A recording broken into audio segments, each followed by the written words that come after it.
আসসালামু আলাইকুম ওয়া রাহমাতুল্লাহি ওয়া বারাকাতুহু। আপনাদের কাছে আল্লাহর কাছে লাখ লাখ শুকরিয়া। আল্লাহ পাক আমাদেরকে এক মাস সিয়াম সাধনা করে আমরা সবাই একত্রিত হইতে পেরেছি এবং ঈদের নামাজ ইনশাআল্লাহ আদায় করব। আল্লাহ আমাদেরকে এখানে আসার তৌফিক দিয়েছে, এই জন্য সবাই একবার আলহামদুলিল্লাহ বলেন। আমি যে কথাটা বলতে চাচ্ছিলাম, এই ঈদগাহটা কিন্তু ব্যক্তিগত কারো জিনিস না, এটা সমষ্টিগতভাবে এটা 2-3-4 গ্রামের লোক এখানে নামাজ পড়তে আসে এবং 3-4 গ্রামের লোক এখানে কবর যারা মারা যায় তাদেরকে এখানে মাটি দেওয়া হয়, কোনো বাধা নিষেধ নেই।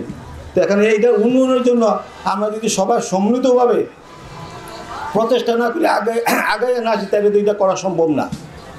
আর আমরা যতটুকুই করেছি আপনাদের সহযোগিতা যাই যতটুকু হয়েছে, আমি আশা করব আপনারা সবাই মনে কারো কোনো দ্বিধাদ্বন্দ্ব না রেখে, হ্যাঁ, কে অনেক সময় দেখা গেছে বলো যে আমি তো কিছু বলতে পারি না, আমি সভাপতি হিসেবে আজকে আপনাদেরকে আহ্বান করব, যারা কিছু বলতে চান উল্লেখ নিয়ে আসেন, বলেন। যার কোনো মনে ক্ষোভ থাকলে, কোনো কষ্ট থাকলে আপনি এটা উপস্থাপন করেন, বা আপনার যদি কারো কোনো অভিযোগ থাকে তাহলে আপনারা সামনাসামনি এসে বলেন যে আমরা এইভাবে করলে আর জিনিসটা ভালো হবে, বা এইভাবে করলে জিনিসটা আরও মানুষের হবে, সুন্দর বলবে।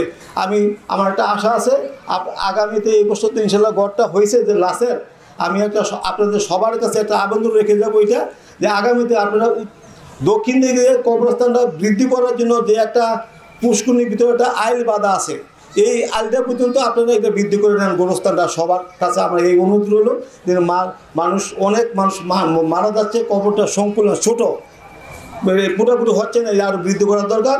আমার আপনাদের কাছে এই আবেদন যে কীভাবে এটা সামনের দিকে আরও করা যায়, বৃদ্ধি করা যায়, এই চেষ্টাটা করবেন। আর দেখেন, কিছুদিন আগে আমি আসছিলাম এখানে, এই ঘর দেখার, কোন জায়গায় ঘরটা করবে দেখার জন্য, আসে দিয়ে কবরস্থান থেকে মাটি কেটে নিয়ে গেছে, এখন ঈদগাহ থেকে মাটি কেটে নিয়ে গেছে, নিয়ে কবরস্থানে বা কোথায় ফালাইছে।